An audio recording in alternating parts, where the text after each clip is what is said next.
Hello dear students, welcome to বিপিস commerce guide. আজকে আমরা ক্লাস 12 সেমিস্টার 4 কস্ট অ্যান্ড ট্যাক্সেশনের যে সিলেবাস এবং তার মার্কস ডিস্ট্রিবিউশন, দ্যাট মিনস তার কোশ্চেন প্যাটার্ন কেমন হবে সেটা নিয়ে এই পার্টিকুলার ভিডিওতে কিন্তু আমি ডিসকাশন করব। তো কোন চ্যাপ্টার থেকে কত মার্কস, অলরেডি কত মার্কসের প্রশ্ন আসবে সেটা কিন্তু আমরা সবাই জানি, ঠিক আছে। সেই ডিস্ট্রিবিউশনটা কিন্তু আমাদের বইতে এবং কী করা আছে না, সুন্দর করে দেওয়া আছে। বাট প্রত্যেকটা চ্যাপ্টার থেকে, মানে যে চ্যাপ্টারের মার্কসগুলো দেওয়া আছে সেখানে কোথা থেকে কি প্রশ্ন আসবে সেই সমস্ত কিন্তু আমাদের বলে দেওয়া নেই। তো এই পার্টিকুলার ভিডিওতে আমরা সেইগুলো নিয়েই ডিসকাশন করব, যে চ্যাপ্টারের কোন অংশ থেকে কি প্রশ্ন আসতে পারে, সেই কোশ্চেন প্যাটার্ন কোন কোন এরিয়াগুলোকে আমাকে ভালো করে পড়ে নিতে হবে, ঠিক আছে। তো এই ভিডিওতে আমরা সেই পার্টিকুলার জায়গাটাই আমরা কি করব, ডিসকাস করব। সবার প্রথম আমাদের যে চ্যাপ্টারটা রয়েছে, দ্যাট ইজ কস্টিংয়ের মধ্যে রয়েছে মেথডস অফ রেমুনারেশন, যেখানে তোমাদেরকে যেটা পড়তে হবে হালসে অ্যান্ড রোয়ান, এই দুটো সিস্টেম অফ ওয়েজ ক্যালকুলেশন, এই দুটো জিনিস তোমাকে পড়তে হবে। এইখানে তোমার টোটাল মার্কস দিয়েছে 10 মার্কসের, এখানে তোমার টোটাল মার্কস হচ্ছে 10। তাহলে হালসে অ্যান্ড রোয়ানের যে সামসগুলো আছে সেখান থেকে তোমাকে করতে হবে। এই পার্টিকুলার যে সেগমেন্টটা রয়েছে এখান থেকে তোমাকে কিন্তু 5 মার্কসের প্রশ্ন অ্যাটেন্ড করতে হবে। এখান থেকে তোমার যে প্রশ্নটা আসবে সেটা হচ্ছে 5 মার্কসের প্রশ্ন। হালসে অ্যান্ড রোমানের যে প্রশ্নগুলো আসবে সেটা 5 মার্কসের প্রশ্ন আসবে। দুটো প্রশ্ন আসতে পারে, বা একটা 5 মার্কসের প্রশ্ন আসতে পারে, একটা 3 মার্কসের প্রশ্ন আসতে পারে, ঠিক আছে, একটা, আর একটা 2 মার্কসের প্রশ্ন আসতে পারে এই পার্টিকুলার জায়গা থেকে, ঠিক আছে।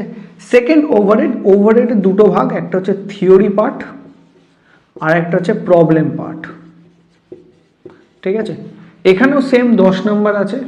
এই যে প্রবলেম পার্ট, এই প্রবলেম পার্ট থেকে একটা 5 নম্বরের প্রশ্ন আসবে, ঠিক আছে। অ্যান্ড থিওরি পার্ট থেকে একটা 3, একটা 2 মার্কসের প্রশ্ন আসবে। যদি তোমরা থিওরি পার্টটা দেখো, থিওরি থেকে একটা 3 মার্কসের প্রশ্ন, একটা 2 মার্কসের প্রশ্ন কিন্তু তোমাদের কোশ্চেনের অ্যাটেন্ড করতে হবে। তো ওভারঅল চ্যাপ্টারে যে টোটাল 10 মার্কস আছে, সেই 10 মার্কসের মধ্যে একটা প্রবলেম সাম থাকবে, মানে একটা সাম তোমাকে করতে হবে, আর বাকি 5 মার্কসের জন্য কিন্তু দুটো থিওরি তোমাকে পড়তে হবে। যদি দুটো থিওরি নাও দেয়, একটা যদি থিওরি ইদার 3 মার্কস আর 2 মার্কসের একটা থিওরি দিতে পারে, আর ওভারহেডের যে বিভিন্ন ক্যালকুলেশনসগুলো রয়েছে সেটা আর একটা প্রশ্ন দিয়ে দিতে পারে, কিন্তু ওভারহেড থেকে আর একটা কিন্তু থিওরি আসবে। জাস্ট লাইক আমার মেথডস অফ রেমুনারেশন হালসে রোয়ান আছে, অ্যান্ড একটা থিওরি পার্ট রয়েছে।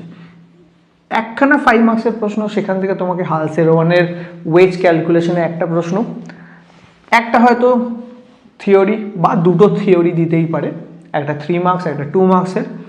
প্লাস এটা মাথায় রাখতে হবে, এখানে কিন্তু একটা ছোট অঙ্কও দিয়ে দিতে পারে হালসের ওয়ানের, ঠিক আছে। লাইক টোটাল স্ট্যান্ডার্ড টাইম কি, টোটাল টাইম অ্যালাউড কীভাবে ক্যালকুলেট করে, অথবা টাইম সেভ কীভাবে ক্যালকুলেট করে সেই জিনিসগুলো, বা এফিসিয়েন্সি কীভাবে ক্যালকুলেট করে, সেই ছোট ছোট জিনিসগুলো কিন্তু 3 মার্কস বা 2 মার্কসের মধ্যে দিতে পারে। 5 মার্কসের জন্য বড় প্রশ্ন এক্সপেকটেশন রাখবে, যে বড় একটা প্রশ্ন রেমুনারেশন ক্যালকুলেট করা, টাইম সেভ কি ক্যালকুলেট করে টোটাল রেমুনারেশন ক্যালকুলেট করা, সেই প্রশ্নটা 5 মার্কসের জন্য প্রথম চ্যাপ্টারে, ঠিক আছে। একটা 3 মার্কসের ছোট ইদার প্রবলেমের প্রশ্ন অথবা থিওরি, আর যদি থিওরি দেয় তাহলে দুটো থিওরি দিয়ে দেবে, একটা 3 মার্কসের, একটা 2 মার্কসের, ঠিক আছে। ঠিক একই জিনিস হবে ওভারহেডের ক্ষেত্রে। ওভারহেডে একটা 5 মার্কসের বড় প্রশ্ন তোমাকে সলভ করতে হবে, আর একটা ছোট থিওরি প্রশ্ন ইদার 3 মার্কসের অথবা একটা 2 মার্কসের, ঠিক আছে। তো এখানেও সেম জিনিস, প্রবলেম, এটাও হয়তো প্রবলেম বা থিওরি থাকবে। এইটা 2 মার্কসের একটা শিওর শর্ট থিওরি কিন্তু তোমাকে পড়তে হবে। সেকেন্ড, মানে কী ধরনের থিওরি পড়ে যাবে সেটা আমরা এর পরে কোনো একটা ভিডিওতে তোমাদেরকে ডিসকাস করে দেবো, কী কী থিওরি তোমাকে পড়তে হবে, কোন কোন থিওরিগুলো ইম্পর্টেন্ট, সেটা একটা ভিডিওতে আমি তোমাকে ডিসকাস করে দেবো। নেক্সট, ট্যাক্সেশনে তোমাদের দুটো chapter, house property and goods and service taxes. House প্রপার্টির আগে আমরা গুডস অ্যান্ড সার্ভিস ট্যাক্সেস, যেটা জিএসটির পার্ট। জিএসটি যেটা 5 মার্কস তোমরা এখানে দেখছো, জিএসটিটা পুরোটাই থিওরি। এই জিএসটিটা কিন্তু পুরো থিওরির প্রশ্ন আসবে, 3 মার্কস প্লাস 3 প্লাস 2, অথবা পুরো 5 মার্কসের একটা থিওরিটিক্যাল প্রশ্ন। জিএসটি থেকে কোনো ধরনের প্রবলেম নেই, জিএসটি পার্ট থেকে পুরোপুরি থিওরিটিক্যাল প্রশ্ন কিন্তু আসবে, ঠিক আছে।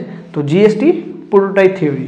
এবার আসি হাউস প্রপার্টি। হাউস প্রপার্টির দুটো ভাগ, একটা self occupied house, self house, আর একটা হচ্ছে লেট আউট। ঠিক আছে, এই দুটো জায়গা কিন্তু খুব ভালো করে পড়তে হবে। এখান থেকে একটা 5 মার্কসের প্রশ্ন বড়, অথবা 5 মার্কসের এখান থেকে আমার যতদূর মনে হয় দুটো প্রশ্ন দেবে। 5 মার্কসে তোমাদের দুটো প্রশ্ন দেবে, আর বাকি যে 5 মার্কস যেটা পড়ে থাকবে সেটা কিন্তু থিওরিটিক্যাল টাইপের প্রশ্ন আসবে। ঠিক আছে, হাউস প্রপার্টিও কিন্তু থিওরিটিক্যাল প্রশ্ন হয়। সেই পার্ট থেকে কী ধরনের প্রশ্ন, একটা 5 মার্কসের প্রশ্ন থিওরিটিক্যাল, দ্যাট মিনস 3+2, ঠিক আছে, এরকম প্রশ্ন আসবে।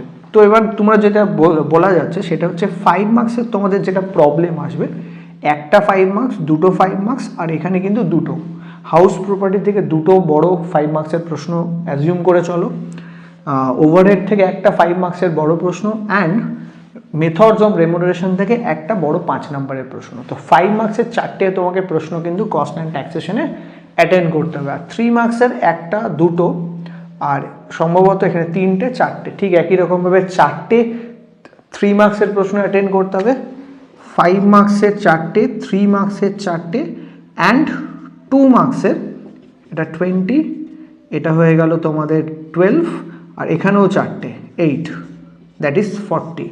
তার মানে 5 মার্কসের 4টে প্রশ্ন, 3 মার্কসের 4টে প্রশ্ন, আর 2 মার্কসের 4টে প্রশ্ন।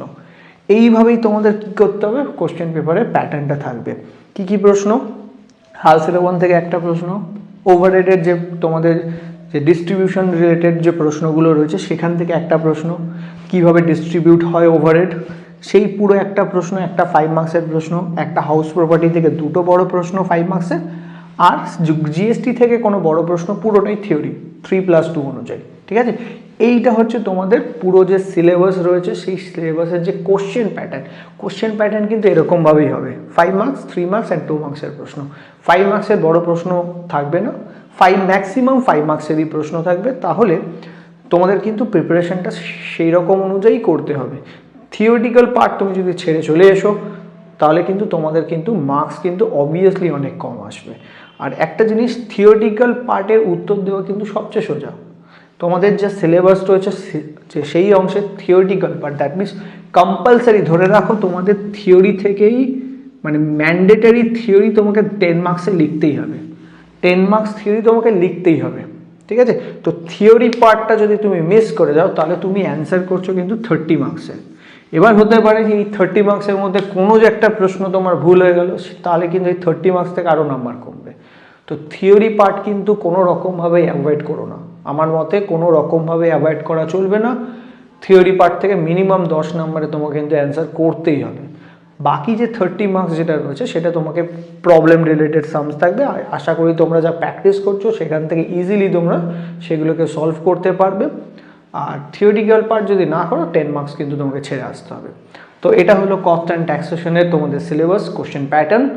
তো যদি ভিডিওটা ভালো লেগে থাকে বন্ধুদের সঙ্গে শেয়ার করে দিও। কোশ্চেন প্যাটার্নটা ভালো করে বুঝে গেলে বন্ধুদেরকেও বোঝার সুযোগ করে দাও, বন্ধুদেরকেও শেয়ার করে দাও। Thank you.